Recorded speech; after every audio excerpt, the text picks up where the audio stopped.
നാടിനൊപ്പം നാട്ടാർക്കൊപ്പം. Red carpet.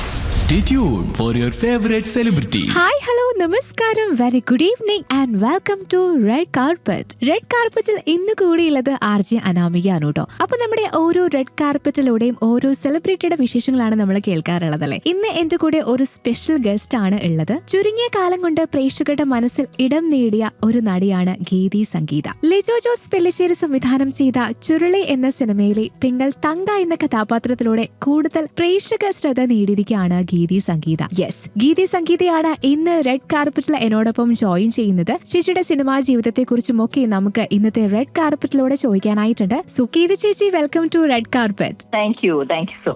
Okay ma'am, അപ്പോൾ മാമിനെ കുറിച്ച് പെട്ടെന്ന് എനിക്ക് പറയാനായിട്ടുള്ളത് ചുരുളി എന്ന സിനിമയെ കുറിച്ചാണ്. കാരണം മാമിന്റെ ജീവിതത്തെ തന്നെ മാറ്റിമറിച്ചിട്ടുള്ള ഒരു സിനിമയാണ് ചുരുളി അല്ലെ. പെങ്കൽ തങ്ക എന്ന് പറഞ്ഞൊരു ക്യാരക്ടർ ചെയ്തിട്ടുള്ള ആ ഒരു സിനിമയാണ്. ആ ഒരു സിനിമയുടെ സ്റ്റാർട്ടിങ്ങിൽ തന്നെ മാമിന്റെ വോയിസ് ഓവർ അല്ലെങ്കിൽ ചേച്ചിയുടെ വോയിസ് ഓവറിലാണ് ആ ഒരു സിനിമ സ്റ്റാർട്ട് ചെയ്യുന്നത്. അപ്പൊ ആ ഒരു സിനിമയെ കുറിച്ചുള്ള ഒരു എക്സ്പീരിയൻസ് എന്തായിരുന്നു? ആ സിനിമയെ കുറിച്ചുള്ള എക്സ്പീരിയൻസ് ആക്ച്വലി ലിജോ സാറിന്റെ ടീമിൽ നിന്നാന്ന് പറഞ്ഞ് കോൾ വന്നപ്പോഴത്തേക്ക് ഞാൻ അവരോട് ചോദിച്ചു എന്നെ എങ്ങനെ അറിയാന്ന് ചോദിച്ചു. അപ്പൊ കമ്പാരിറ്റീവ്ലി ഞാൻ അന്നൊരു ന്യൂ കമർ എന്ന് വേണമെങ്കിൽ പറയാവുന്ന ഒരു സ്റ്റേജിലായിരുന്നു. കുറച്ച് പടങ്ങൾ ചെയ്തിട്ടുണ്ടെങ്കിൽ പോലും. അപ്പോ എന്റെ ഒരു ഫസ്റ്റ് പടം ഉണ്ടായിരുന്നു ക്യൂബൻ കോളനി. അതിന്റെ ക്യാരക്ടർ പോസ്റ്റർ കണ്ടിട്ടാണ് സാറ് കാസ്റ്റ് ചെയ്തത്. ഇതാണ് പെങ്ങൾ തങ്ക എന്ന് പറഞ്ഞിട്ട് എന്ന് പറഞ്ഞു അവര്. ഓക്കെ, അങ്ങനെയാണ് ഞാൻ ആ സിനിമയിലേക്ക് എത്തിപ്പെടുന്നത്.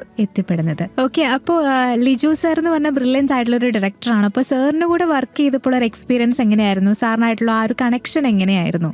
സാറ് ആക്ച്വലി സാർ അവിടെ നിന്ന് എന്നോട് പറഞ്ഞ ഒരു സ്റ്റേറ്റ്മെന്റ് ഞാൻ എന്റെ ലൈഫിൽ എല്ലായ്പ്പോഴും ആസ് ആൻ ആക്ടർ ഞാൻ ഓർക്കും. ദീദി മനസ്സ് പറയുന്നത് ചെയ്യൂ എന്നാണ് അദ്ദേഹം എന്നോട് പറഞ്ഞത്. അപ്പൊ അത് ആക്ച്വലി അതൊരു അഡ്വൈസ് ആയിട്ട് ഞാൻ എന്റെ ലൈഫിൽ കൂടെ കൂട്ടിയിട്ടുള്ള ഒരു കാര്യമാണ്. തീർച്ചയായിട്ടും അതെ.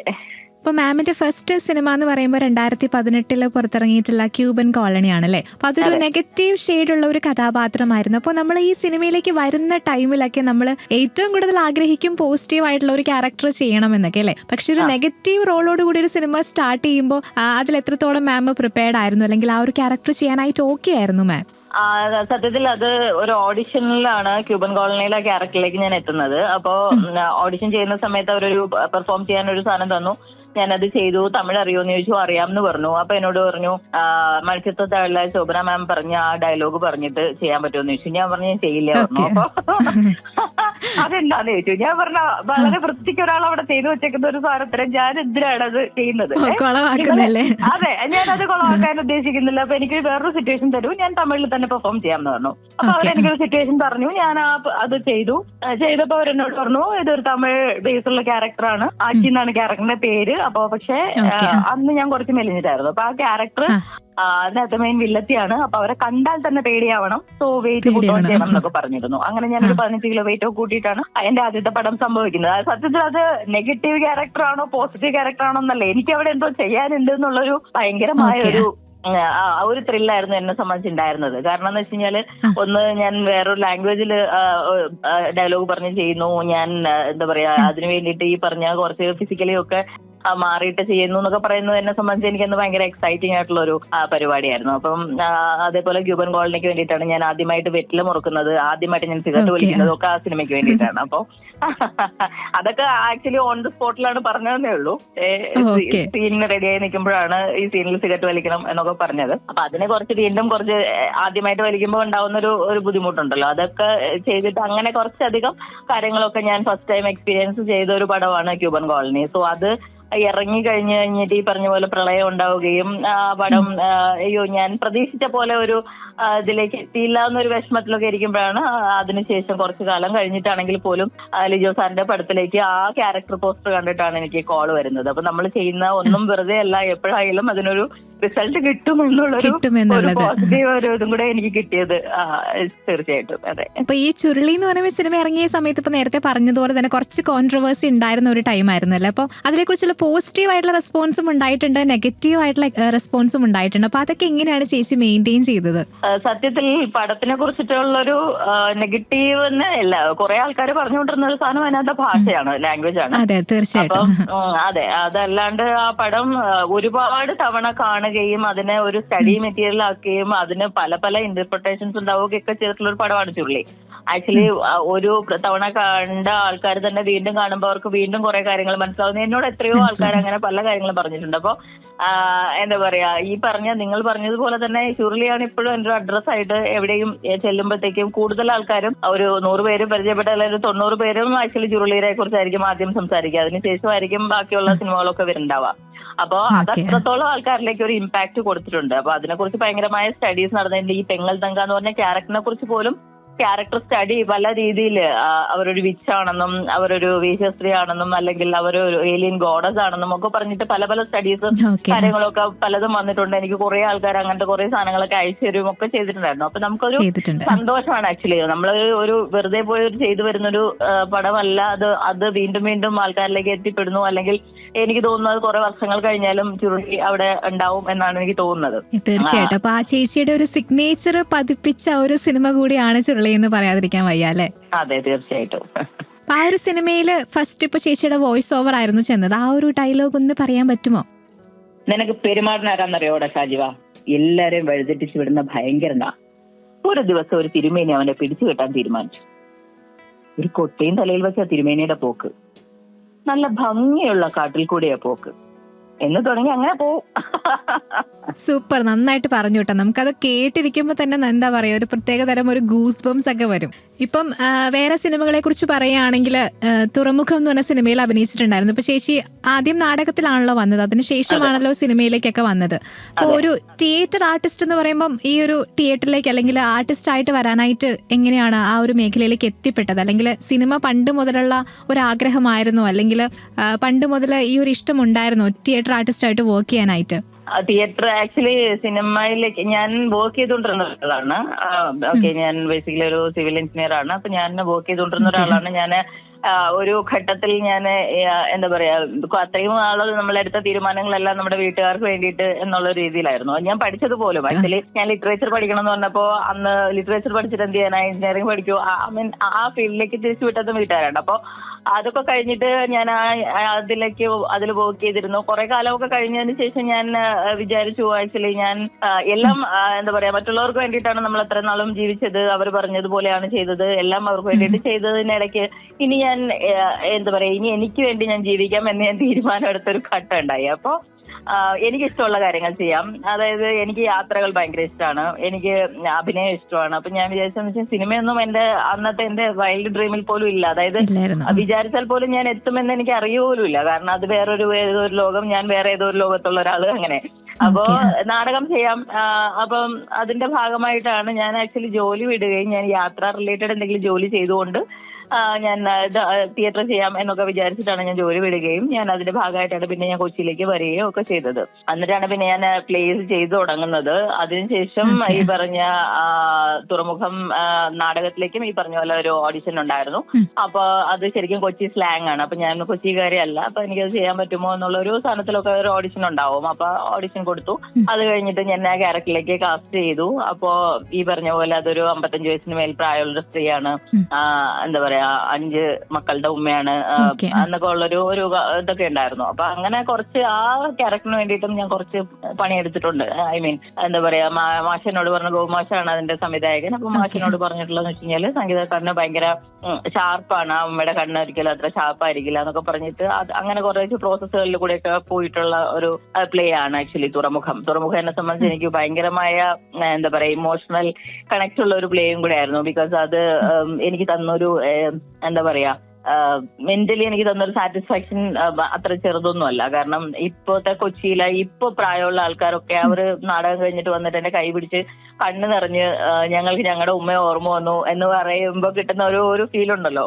ആക്ച്വലി എനിക്കത് അതൊക്കെ ഞാൻ ഭയങ്കരമായിട്ട് ഹൃദയത്തോട് ചേർത്ത് വയ്ക്കുന്ന കുറച്ച് മൊമെന്റ്സ് ആണ്. അതിനുശേഷം കുറെ നാളിന് ശേഷം നാടകം കഴിഞ്ഞ് കുറച്ച് കാലത്തിന് ശേഷം ഞാനൊരു മനുഷ്യനെ വഴിയിൽ നിന്ന് കാണുകയും അയാൾ ഇങ്ങോട്ട് വന്നിട്ട് എന്റെ അടുത്ത് പറഞ്ഞു, സ്ത്രീ നിങ്ങൾ പിന്നെ ജീവിതത്തിൽ ആദ്യമായിട്ട് ഞാൻ കരഞ്ഞത് നിങ്ങൾ കാരണമാണെന്ന്. അപ്പൊ ഞാൻ ഈ മനുഷ്യനെ ഞാൻ എവിടെ കണ്ടതല്ലോ, എന്താണ് കഥ, എന്താ പ്രശ്നം എന്ന് ചോദിച്ചു ഞാൻ. അപ്പൊ പുള്ളി പറഞ്ഞു, പുള്ളി ഒരിക്കലും കരഞ്ഞിട്ടില്ല, കരയേ ചെയ്തിട്ടില്ലാത്ത ഒരാളാണ് ജീവിതത്തിൽ, കരയില്ലാന്ന് തീരുമാനം എടുത്തിട്ടുള്ള ഒരാളാണ്. പക്ഷെ പുള്ളി തുറമുഖം നാടകം കാണാൻ വന്നിരുന്നു, പുള്ളി അവിടെ നിന്ന് കരഞ്ഞു എന്ന് പറഞ്ഞു. ഓക്കെ, എനിക്ക് എന്നിട്ട് നിങ്ങളെ ഫേസ് ചെയ്യാൻ എനിക്ക് തോന്നിയില്ല, എനിക്ക് അന്നേരം സത്യത്തിൽ എനിക്ക് നിങ്ങളോട് ദേഷ്യമാണ് വന്നതെന്ന് പറഞ്ഞു പുള്ളിക്ക്. അതും ഫ്രണ്ടില് പുള്ളി നിലത്തിരുന്നിട്ടാണ് സിനിമ നാടകം കണ്ടതെന്ന് പറഞ്ഞു. അപ്പൊ പുള്ളിക്ക് സങ്കടം വന്നിട്ട് പുള്ളിക്ക് അത് ഭയങ്കര ഷെയിം ആയിപ്പോയി. അതായത് പുള്ളിന്റെ കണ്ണ് നിറഞ്ഞ് വേറെ ആരും കാണാതിരിക്കാൻ പുള്ളി അത് കഴിഞ്ഞ ഉടനെ തന്നെ അവിടെ നിന്ന് സ്ഥലം വിട്ടു എന്നാണ് എന്നോട് പറഞ്ഞത്. പക്ഷെ പിന്നീട് പുള്ളി പറഞ്ഞപ്പോ ഇതെല്ലാം എന്നോട് പറഞ്ഞു. അപ്പൊ ആ ഒരു ക്രെഡിറ്റ് കൂടി അതെനിക്ക് കിട്ടി, ഒരാൾ ആദ്യമായിട്ട് കരഞ്ഞു എന്നുള്ളത്. കാരണം അവിടെയൊക്കെ നമുക്ക് കാണാനായിട്ട് പറ്റുന്നത് നമ്മൾ അത്രയും നന്നായിട്ട് അഭിനയിച്ചത് കൊണ്ട് നമ്മുടെ കഴിവ് അവിടെ പുറത്തെടുക്കാൻ പറ്റിയത്. കാരണം ആൾക്കാരത് കണ്ട് ഇഷ്ടപ്പെട്ടു എന്നുള്ളതിന്റെ ഒരു തെളിവാണല്ലോ. തീർച്ചയായിട്ടും അതൊരു ടീം വർക്ക് ആണല്ലോ. പ്ലേ ചെയ്യുമ്പോൾ എപ്പോഴും അത് ആ നാടകത്തിലെ മൊത്തം ആൾക്കാർ ഞങ്ങൾ എല്ലാവരും 2.5-3 മാസത്തോളം ഒരുമിച്ച് റിഹേഴ്സൽ ചെയ്യുന്നു, ഞങ്ങൾ ഒരുമിച്ച് ഭക്ഷണം കഴിക്കുന്നു, ഒരുമിച്ച് ചായ ഉണ്ടാക്കി കുടിക്കുന്നു. അങ്ങനെ നമ്മള് അങ്ങനെ ആണല്ലോ ഓരോ നാടകങ്ങളും സംഭവിക്കുന്നത്. അപ്പൊ അവിടെ കിട്ടുന്ന ഒരു എനർജി വേറൊരു പരിപാടിയാണ്. അപ്പൊ ഞാനൊരാൾ മാത്രം നന്നായി എന്നുള്ളതല്ല, മൊത്തത്തിലുള്ള പ്ലേ നന്നാകുമ്പോഴത്തേക്കാണല്ലോ. പിന്നെ അതെ, അപ്പൊ ആ ഉമ്മയ്ക്ക് പിന്നെ കുറെ ഇമോഷണൽ പരിപാടികൾ ഉണ്ടായിരുന്നു. അത് സ്വാഭാവികമായിട്ട് ആൾക്കാരിലേക്ക് ഭയങ്കരമായിട്ട് എത്തുകയും ചെയ്യുമായിരുന്നു. അതാണ്. ഇപ്പൊ ചേച്ചിയെ സംബന്ധിച്ചിടത്തോളം എന്തൊക്കെ ഡിഫറൻസ് ആണ് ചേച്ചിക്ക് തോന്നിയിട്ടുള്ളത്? ഇപ്പൊ തിയേറ്റർ, ഇപ്പൊ നാടകത്തിൽ അഭിനയിക്കുമ്പോഴും സിനിമയ്ക്കും തമ്മിലുള്ള ഡിഫറൻസ് എന്താണ് തോന്നിയിട്ടുള്ളത്? നാടകത്തിലെ ഒരു മീറ്റർ കുറച്ച് ഇത്തിരി കൂടുതലാണ്.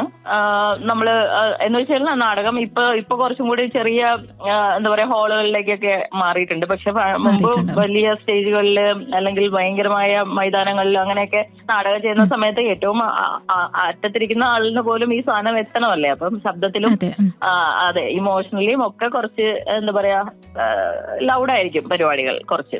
അതെ, അതാണ് നാടകം. പക്ഷെ സിനിമയിൽ അങ്ങനെയല്ല. സിനിമയിൽ ഇപ്പൊ പിന്നെ കുറച്ചും കൂടി ഭയങ്കരമായ നാച്ചുറൽ കാര്യങ്ങളാണ് വന്നുകൊണ്ടിരിക്കുന്നത് അല്ലേ? അതെ.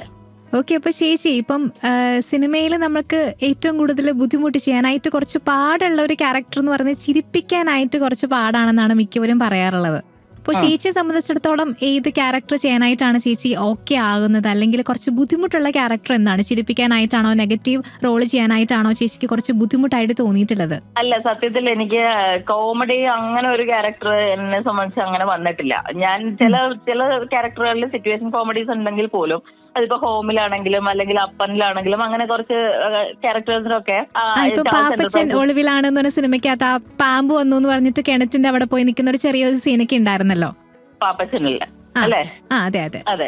അപ്പൊ അങ്ങനെ കുറച്ച് ക്യാരക്ടേഴ്സിലാണ് ഈ പറഞ്ഞാൽ അത് സിറ്റുവേഷൻ കോമഡികളാണ് പോക്കായിട്ടുള്ളത്. പക്ഷെ അതേസമയം ഒരു കോമഡി ക്യാരക്ടർ എന്നുള്ള സാധനം എനിക്ക് ചെയ്യണം എന്ന് ഭയങ്കര ആഗ്രഹമുണ്ട്. അത് എപ്പോ സംഭവിക്കുമെന്ന് എനിക്കറിയില്ല. ഞാൻ പലപ്പോഴും ഇത് എനിക്ക് ചെയ്യാൻ ഇഷ്ടമുള്ള ഒരു ക്യാരക്ടർ എന്ന് ചോദിച്ചാൽ എനിക്ക് എല്ലാ ക്യാരക്ടറും ചെയ്യണം എന്ന് എനിക്ക് ആഗ്രഹമുണ്ട്. പക്ഷെ പർട്ടിക്കുലർലി ഒരു കോമഡി വർക്ക് ആവുന്ന ഒരു ക്യാരക്ടർ കുറച്ചും കൂടി ഞാൻ എക്സ്പെക്ട് ചെയ്യുന്നുണ്ട്. അങ്ങനെ ഒരു സാധനം വരാൻ വേണ്ടിയിട്ട് ഒരു വെയിറ്റിംഗിലാണ്. അതെ. ഓക്കെ, അപ്പൊ ചേച്ചി മലയാളത്തിലെ പ്രൊമിനന്റ് ആയിട്ടുള്ള ആക്ടേഴ്സിന്റെ കൂടെ ഒക്കെ അഭിനയിച്ചിട്ടുണ്ട്. ഇപ്പൊ ഇന്ദ്രൻ ചേട്ടന്റെ കൂടെ ആണെങ്കിലും ജാഫ്രിഡിക്ക് ചേട്ടന്റെ കൂടെ ഒക്കെ അഭിനയിച്ചിട്ടുണ്ട്. അപ്പോൾ ഇവരുടെ കൂടെ ഒക്കെ അഭിനയിച്ചപ്പോൾ അല്ലെങ്കിൽ പഠിച്ചിട്ടുള്ള ഒരു കാര്യം എന്താണ്? അവരുടെ ആക്ടിങ്ങിലൂടെ മനസ്സിലാക്കിയിട്ടുള്ള ഒരു കാര്യം എന്തായിരിക്കും? ഇവരെല്ലാരും ഭയങ്കര സ്പോണ്ടേനിയസ് ആയിട്ട് വർക്ക് ചെയ്യുന്ന ആക്ടേഴ്സ് ആണ്. ആക്ച്വലി ഭയങ്കരമായ മനസാന്നിധ്യമുള്ള ആ മൊമെന്റിൽ കുറെ സാധനങ്ങൾ തിങ്സ് ഒക്കെ കയ്യിൽ നിന്നിടുന്ന ടൈപ്പ് ആക്ടേഴ്സ് ആണ്. ജോണി ആൻഡി ചേട്ടനും ഈ പറഞ്ഞ ഇന്ദ്രൻ ചേട്ടനാണെങ്കിലും ജാഫർ കേക്കാണെങ്കിൽ പിന്നെ വാരി വിതറും അങ്ങനെയാണ്. അപ്പൊ എന്താ പറയാ, നമ്മൾ അതിന്റെ കൂടെ നിന്നു കൊടുക്കുക എന്നുള്ളൊരു പരിപാടിയാണ് ഉള്ളതല്ലേ? അതെ അതെ. ചേച്ചിയുടെ ഫസ്റ്റ് ഇപ്പം സിനിമയെ കുറിച്ച് നമ്മൾ നേരത്തെ പറഞ്ഞിട്ടുണ്ടായിരുന്നു, ക്യൂബൻ കോളനി എന്നുള്ളത്. അപ്പൊ ആ ഒരു സിനിമയുടെ ഒരു ജേർണി എങ്ങനെയായിരുന്നു ചേച്ചി? ഇപ്പം നോക്കുമ്പോൾ ഇത്രയും സിനിമകൾ അഭിനയിച്ചതിന് ശേഷം ഇപ്പം ആ ഒരു പഴയതിലേക്ക് തിരിഞ്ഞു നോക്കുമ്പോൾ ചേച്ചിക്ക് ഫീൽ ചെയ്യുന്ന കാര്യം എന്തായിരിക്കും? ശരിക്കും പറഞ്ഞു കഴിഞ്ഞാൽ നമ്മൾ ചെയ്ത ഓരോ ക്യാരക്ടേഴ്സും നമുക്ക് അത്രമേൽ പ്രിയപ്പെട്ടതായിരിക്കുമെങ്കിൽ പോലും നമ്മൾ കുറച്ച് നല്ലോണം ഫിസിക്കലി ആൻഡ് മെന്റലി ഒക്കെ എഫേർട്ട് എടുത്തിട്ട് ചെയ്തേക്കുന്ന ക്യാരക്ടേഴ്സ് വളരെ കുറവായിരിക്കും. അതിന് വേണ്ടിയിട്ട് കുറച്ച് വർക്ക് ചെയ്തു. ഞാനൊരു പണിയെടുക്കുന്ന ഒരു ക്യാരക്ടറിന് വേണ്ടിയിട്ട് അങ്ങനെ വർക്ക് ചെയ്ത് ചെയ്യേണ്ടി വരുന്ന ക്യാരക്ടേഴ്സ് കുറച്ച് കുറവായിരിക്കും. ഐ മീൻ ചിലതൊക്കെ ഈ പറഞ്ഞാൽ ഭയങ്കര നിസ്സാരമായിട്ടൊക്കെ പോയിട്ട് ചെയ്ത് വരാൻ പറ്റുന്ന പോലെ, അല്ലെങ്കിൽ ചില ചെറിയ പരിപാടികളായിരിക്കും അങ്ങനെയൊക്കെ. ഇതെന്ന് വെച്ച് കഴിഞ്ഞാൽ ക്യൂബൻ കോളനി ഉറപ്പായിട്ട് എന്നെ സംബന്ധിച്ച് ഞാൻ നേരത്തെ പറഞ്ഞല്ലോ, ഞാൻ അതിന് വേണ്ടി ഒരു ഫിസിക്കലി എഫേർട്ട് ഇട്ടിട്ടുണ്ടായിരുന്നു. ഞാൻ ഈ പറഞ്ഞ പോലെ ആദ്യമായിട്ട് ചില കാര്യങ്ങൾ എക്സ്പീരിയൻസ് ചെയ്തത് അതിൽ കൂടിയാണ്. പിന്നെ ഉറപ്പായിട്ടും അതിന്റെ ആദ്യത്തെ സിനിമ ക്യാരക്ടറും കൂടിയാണ്. ഓഫ്കോഴ്സ് ചാച്ചി എന്റെ ഹൃദയത്തിൽ ഏറ്റവും എന്താണ് പ്രഥമ സ്ഥാനത്തുള്ള ഒരു ക്യാരക്ടറാണ്.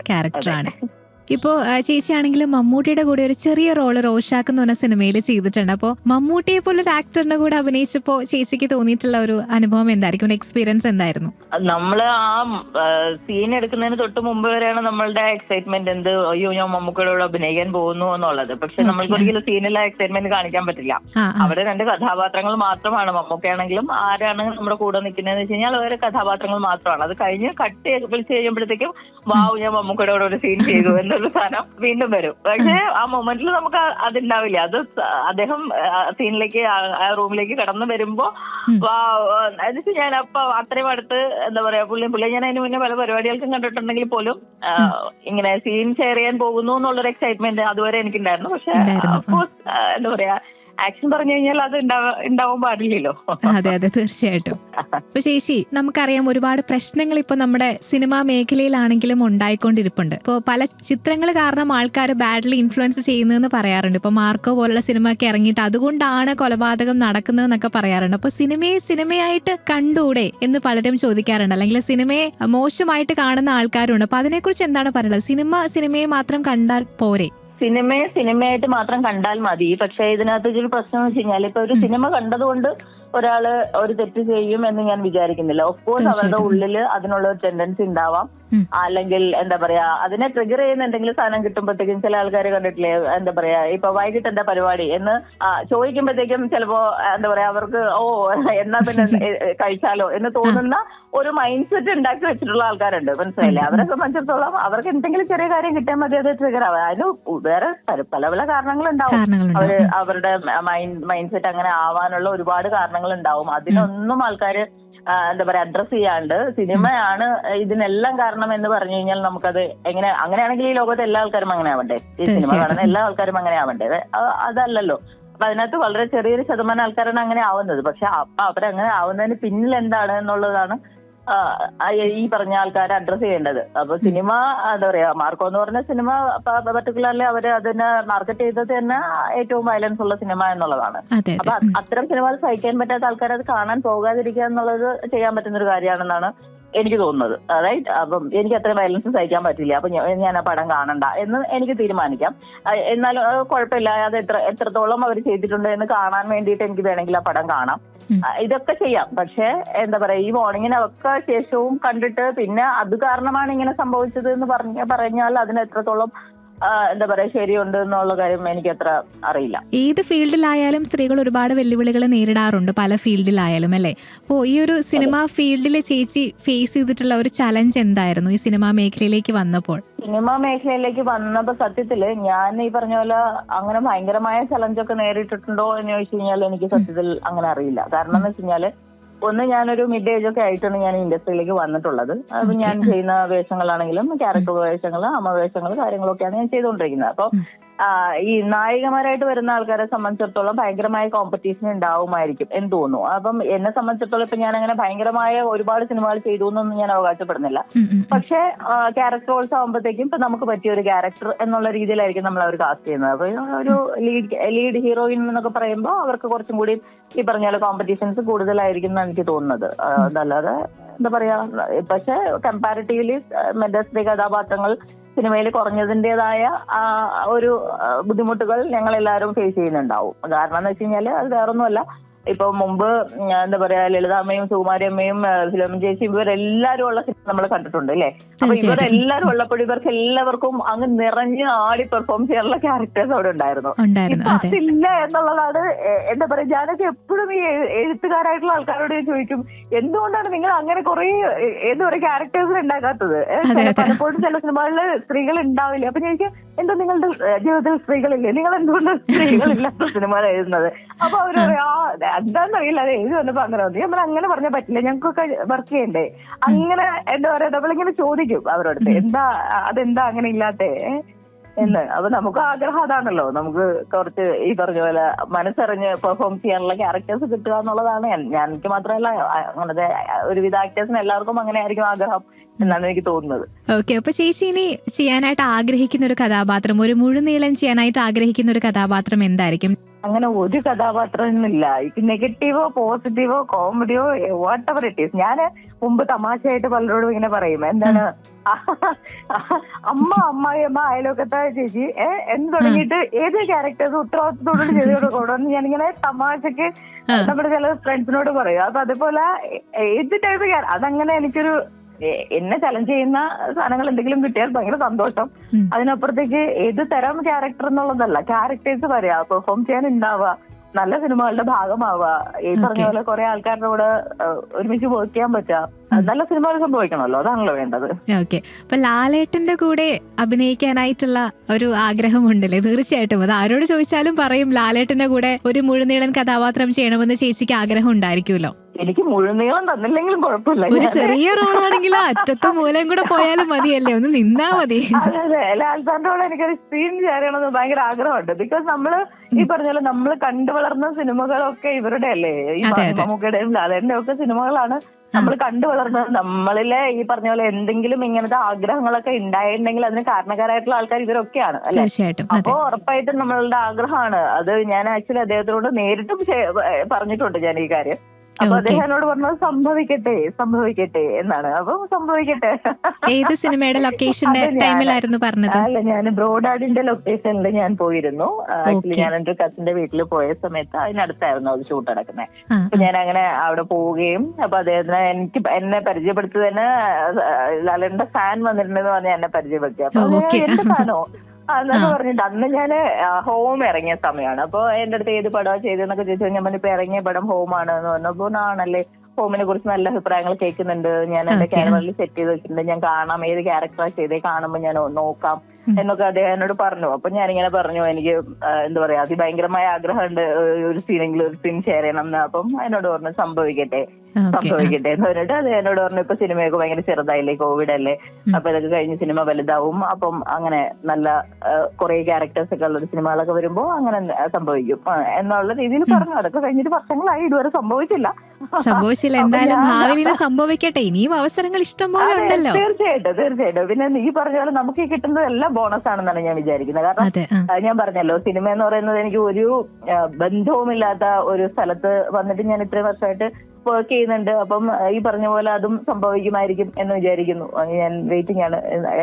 എല്ലാം സംഭവിക്കുന്ന എല്ലാം നല്ലതിനെന്ന് പറയില്ല, അതേപോലെയാണ് സംഭവിക്കുന്നത് നല്ലതെന്ന് പറയാം. തീർച്ചയായിട്ടും. നമ്മൾ ഈ പറഞ്ഞ പോലെ ഡൗൺ ആയി പോകുന്ന സമയങ്ങളിൽ നമുക്ക് പ്രചോദനം തരുന്ന ഡയലോഗ്സ് ആണ് ഇതൊക്കെ. തീർച്ചയായിട്ടും നമുക്ക് ജീവിതത്തിൽ ഇംപ്ലിമെന്റ് ചെയ്യാൻ പറ്റുന്ന പല ഡയലോഗ്സ് ഇപ്പൊ ലാലേട്ടന്റെ ചിത്രത്തിലാണെങ്കിലും മിക്ക ചിത്രത്തിലും നമുക്ക് കാണാനായിട്ട് പറ്റും അല്ലേ? അതെ, തീർച്ചയായിട്ടും. ഇപ്പൊ ഈ ഒരു ഫീൽഡിലേക്ക് വരാനായിട്ട് ഒരുപാട് ആൾക്കാർക്ക് ആഗ്രഹമുണ്ട്. അത് പെൺകുട്ടികൾക്കായാലും ആൺകുട്ടികൾക്കായാലും. സിനിമ എന്ന് പറയുന്നത് സ്വപ്നമായിട്ട് കാണുന്ന ഒരുപാട് ആളുകളുണ്ട്. ഒരുപാട് സ്ട്രഗിൾ ചെയ്തിട്ടാണ് അവർ ഈ ഒരു ഫീൽഡിലേക്ക് എത്തുന്നത്. അപ്പം ഒരിടയ്ക്ക് ഭയങ്കര പ്രശ്നങ്ങൾ ഉണ്ടായിരുന്നു സിനിമയെ പറ്റി മോശമായിട്ടുള്ള കുറെ പ്രശ്നങ്ങൾ ഉണ്ടായിട്ടുണ്ട്. അപ്പോൾ അത് പേടിച്ചിട്ട് സിനിമയിലേക്ക് വരാതിരിക്കുന്ന കുറെ ആൾക്കാരുമുണ്ട്. അപ്പൊ അവർക്ക് കൊടുക്കാൻ പറ്റുന്ന ഒരു മെസ്സേജ് എന്തായിരിക്കും ചേച്ചി? എല്ലാ കാലത്തും ആക്ച്വലി സിനിമയെ കുറിച്ചിട്ട് അങ്ങനെ പലതും പറയാറുണ്ട്. പക്ഷെ ആൾക്കാർ വരുന്നുണ്ട്, ഇവിടെ വർക്ക് ചെയ്യുന്നുണ്ട്. എനിക്ക് ആക്ച്വലി ഇതിനകത്തൊക്കെ വരാനുള്ള ആൾക്കാരോട് എനിക്ക് പറയാനുള്ളത്, നിങ്ങൾ ധൈര്യമായിട്ട് വരൂ. വേറെ ഏതൊരു ഇൻഡസ്ട്രിയും പോലെ, ഏതൊരു ഫീൽഡും പോലെ തന്നെയാണ് ഈ പറഞ്ഞ സിനിമ ഇൻഡസ്ട്രിയും. നമ്മൾ എങ്ങനെ നിൽക്കണം, നമ്മൾ എന്ത് ചെയ്യണം എന്നുള്ളത് നമ്മളാണ് തീരുമാനിക്കുന്നത്. അത് മാത്രമേ എനിക്ക് പറയാനുള്ളൂ. ബിക്കോസ് എന്താ പറയാ, എല്ലാ ഫീൽഡിലും നല്ലവരും മോശക്കാരും ഒക്കെ ഉണ്ടാവും, റൈറ്റ്? അപ്പം എന്താ പറയാ, നമ്മളെവിടെ നിൽക്കുന്നു, നമ്മൾ എന്ത് ചെയ്യുന്നു, നമ്മൾ എന്താണ് നമ്മൾ ചെയ്യാൻ ഉദ്ദേശിക്കുന്നത് എന്നൊക്കെ ഉള്ള കാര്യങ്ങളിൽ കുറിച്ചിട്ടൊരു ഉറപ്പുണ്ടാവുക. എന്താ പറയാ, ഈ പറഞ്ഞ പോലെ ജെന്യൂൻ ആയിട്ടുള്ള വർക്കുകൾ ചെയ്യാൻ ശ്രമിക്കുക എന്നുള്ളതാണ്. ഓക്കെ, അപ്പൊ ചേച്ചി ഈ ഒരു അഭിനയം അല്ലാതെ വേറെ എന്തൊക്കെ കാര്യങ്ങൾ ചെയ്യാനായിട്ടാണ് ചേച്ചിക്ക് കൂടുതൽ താല്പര്യം? പാട്ട് പാടാനായിട്ട് താല്പര്യമുണ്ടോ? ഡാൻസ് കളിക്കാനായിട്ട് താല്പര്യമുണ്ടോ? അങ്ങനെ എന്തെങ്കിലുമൊക്കെ ആക്ടിവിറ്റീസ് ഇഷ്ടമുണ്ടോ ചെയ്യാനായിട്ട്? നല്ല കുത്തുപാട്ടൊക്കെ വെച്ച് കഴിഞ്ഞാൽ നല്ലതായിട്ട് ഡാൻസ് കളിക്കും ഞാൻ. അതെല്ലാരും കളിക്കുമല്ലോ അല്ലേ? എല്ലാരും കളിക്കും പിന്നെ, തീർച്ചയായിട്ടും. അതെ. അപ്പൊ അങ്ങനെ ഒരു ഡാൻസറാണ് ഞാൻ, ഈ പറഞ്ഞ പോലെ. അപ്പൊ അതല്ലാണ്ട് പാട്ട് എന്നൊക്കെ പറയുന്നത് നമുക്ക് ഇഷ്ടമാണ്. അപ്പൊ നമ്മൾ എന്ത് ചെയ്യും, നമ്മള് അല്ലാതെ ഞാനൊരു ഗായികയൊന്നും അല്ല, പക്ഷെ എനിക്ക് പാട്ട് കേൾക്കാൻ ഇഷ്ടമാണ്.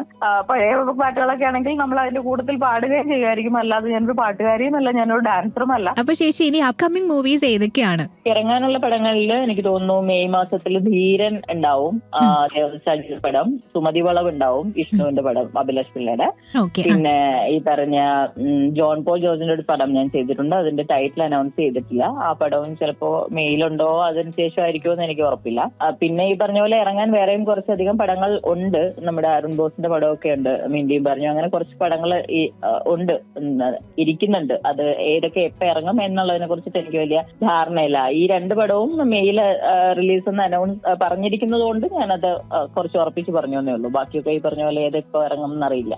ചേച്ചി ചാൾസ് എന്റർപ്രൈസ് എന്ന് പറഞ്ഞിട്ടുള്ള ഒരു സിനിമയിൽ അഭിനയിച്ചില്ലായിരുന്നോ?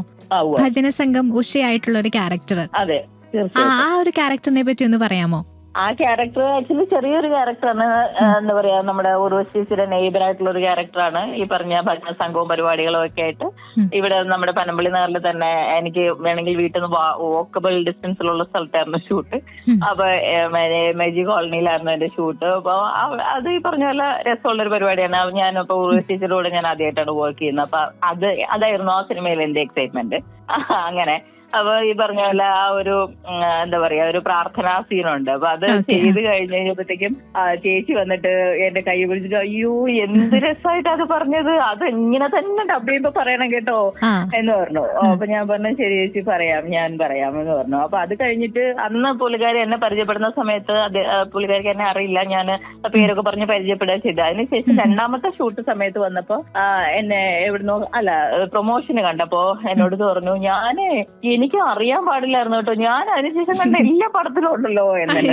ഞാൻ അതിനുശേഷം ചേച്ചി ഇങ്ങനെ മക്കളുടെ കൂടെ വന്നപ്പോഴത്തേക്ക് എന്റെ ഡയലോഗ് ചേച്ചി അതേപടി മക്കളോട് പറഞ്ഞു. ചാൾസ് എന്റർപ്രൈസസിൽ ഈ ആന്റി ഈ ഡയലോഗാണ് പറഞ്ഞു ചെയ്തത് എന്നൊക്കെ പറഞ്ഞിട്ട് അത്രയ്ക്കും മെമ്മറി, എന്താ പറയാ, എന്റെ ഡയലോഗ് ചേച്ചി ഓർത്ത് വെച്ചിട്ട് അതങ്ങനെ പറഞ്ഞു.